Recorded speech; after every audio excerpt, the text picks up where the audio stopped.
Shalom, selamat pagi Bapak Ibu dikasihi Tuhan. Kembali lagi pada pagi hari ini bersama-sama kita akan membaca dan merenungkan kebenaran firman Tuhan. Namun sebelumnya saya mengajak Bapak Ibu, mari kita berdoa terlebih dahulu. Mari kita berdoa. Terima kasih Bapak yang baik untuk berkat kekuatan kesehatan yang Tuhan masih berikan bagi kami sepanjang malam hingga pada pagi hari ini. Dan pada pagi hari ini ada kesempatan yang sangat luar biasa yang Tuhan berikan bagi kami, yaitu untuk membaca dan merenungkan kebenaran firman Tuhan. Tuhan, bukalah hati dan pikiran kami supaya firman yang kami baca, kami renungkan, kami dapat melakukan itu di dalam kehidupan kami hari lepas hari.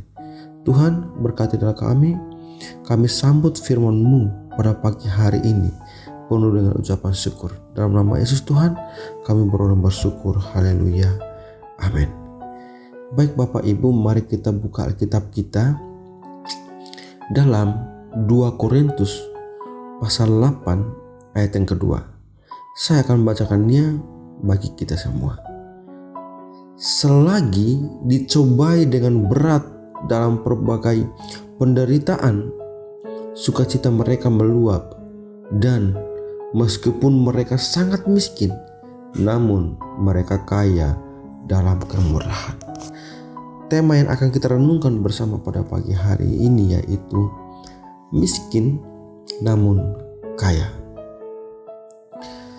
Tidak sedikit orang merasa belum mampu untuk dapat berbagi dengan orang lain dengan berbagai alasan, karena gajian sedikit, kebutuhan yang banyak, dan lainnya. Apakah memang seseorang percaya bisa berada dalam suatu keadaan yang bisa membuat dia tidak dapat berbagi dengan orang lain? Ternyata tidak, karena jemaat Makedonia yang sangat sulit secara ekonomi pun tetap bisa berbagi. Paulus meminta jemaat Korintus melakukan pelayanan kasih ini dengan beberapa alasan. Pertama, harta milik kita adalah karunia Tuhan. Jika kita mampu memberi, itu adalah anugerah, karena belum tentu semua orang bisa memberi. Ayat 1-5. Kedua, memberi harus belajar dari apa yang Tuhan telah lakukan, yaitu Kristus yang kaya menjadi miskin agar kita yang miskin menjadi kaya. Ayat yang ke-9. Ketiga, memberi harus dorongan kasih, bukan karena perintah atau paksaan. Ayat 12, ayat 11-12. Keempat, pemberian kita dimaksudkan supaya ada keseimbangan, yaitu tidak berlebihan dan tidak kekurangan, serta di antara sesama jemaat ada kerinduan untuk saling melengkapi. Ayat 13-15. Jemaat di Korintus diminta untuk meneladani jemaat di Makedonia dalam hal kemurahan hati. Dalam kekurangan itu, mereka malah memberi lebih banyak daripada kemampuan mereka. Kiranya kita pun belajar untuk terlibat dalam pelayanan yang membagi kemurahan untuk kepentingan orang lain. Kemurahan hati adalah karakter seorang Kristen. Tidak peduli berapa banyak yang saudara miliki, Tuhan menghendaki kita tetap kuat dan senantiasa bersyukur meski di tengah pencobaan seperti jemaat Makedonia. Itu yang disebut proses. Kita harus menyadari bahwa setiap orang percaya pasti akan mengalami proses pembentukan dari Tuhan, karena Ia tahu jalan hidupku. Seandainya yang menguji aku akan timbul seperti emas. Ayat 23 ayat 10. Proses dari Tuhan selalu bertujuan untuk membentuk dan memurnikan kita. Sebab itu jangan memberontak ketika kita sedang dalam prosesnya, tidak hanya bersukacita di tengah kesesakan. Jemaat Makedonia adalah jemaat yang juga suka memberi, meskipun mereka miskin namun kaya dalam kemurahan. Kemurahan seseorang tidak diukur oleh besar jumlah yang ia berikan atau persembahkan, tapi pada motivasi saat ia memberi. Teks ini menyatakan bahwa memberi melalui kemampuan yang ada, melampaui kemampuan yang ada. Bagi mereka, memberi bukanlah suatu beban atau keterpaksaan, tapi sebagai suatu kesempatan luar biasa. Tidak sedikit orang Kristen yang pelit dan selalu hitung-hitungan bila ingin memberi. Ada juga yang memberi karena terpaksa atau punya motivasi terselubung, ingin dipuji atau untuk menunjukkan kalau dirinya mampu. Rasul Paulus menasihati, hendaklah masing-masing memberikan menurut kerelaan hatinya, jangan dengan sedih hati atau karena paksaan, sebab Allah mengasihi orang yang memberi dengan sukacita. 2 Korintus 9 ayat 7.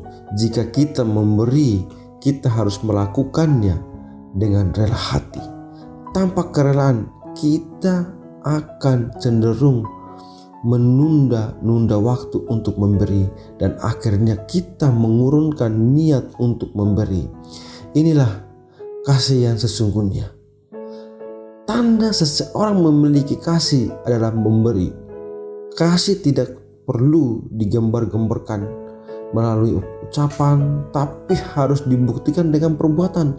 Suka memberi harus menjadi karakter hidup orang Kristen.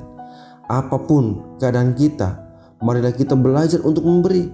Mungkin ada yang berkata, jangankan memberi, untuk diri sendiri saja tidak cukup.